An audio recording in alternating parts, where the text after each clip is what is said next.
Hi here, everybody, it's Lisa here, and today I wanted to talk about setting big, hairy, scary, audacious goals and why the heck you should do this, why you should put yourself under pressure to achieve big goals. Well, nothing ever good came from comfort zones. You never learn, you never stretch, you don't develop, and if you're not growing, you're dying, in my opinion, you're going backwards. So it's really important that we're growing all the time, that we have big, scary, audacious goals. So how do you do that? Well, for starters, you don't need to know the whole pathway to that goal. When you sign up and start something, you just have to know what the very next step will be. You don't have to see the whole pathway in front of you.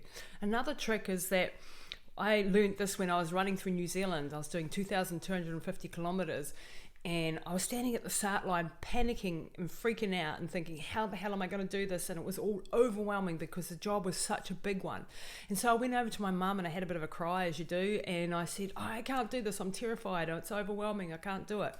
And she said to me some of the greatest piece of advice. She said, do not concentrate on that huge 2,250 Ks. Concentrate on getting up to that power pole right there. And that was the best piece of advice. In other words, have your big scary goal, but break it down into very small manageable chunks so that you just have to know how to take the next step. And that's all you have to concentrate on for the day.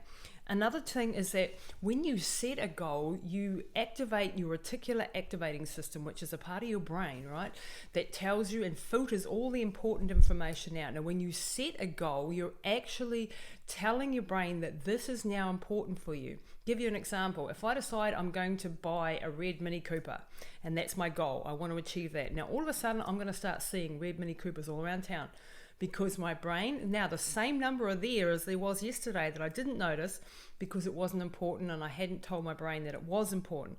Now that I've told my brain this is a goal, this is what I want to achieve, it's going to pick up every red Mini Cooper there is, if that makes sense. So I hope these little tips have helped you set your goals, set some big scary ones, and make sure you go for it.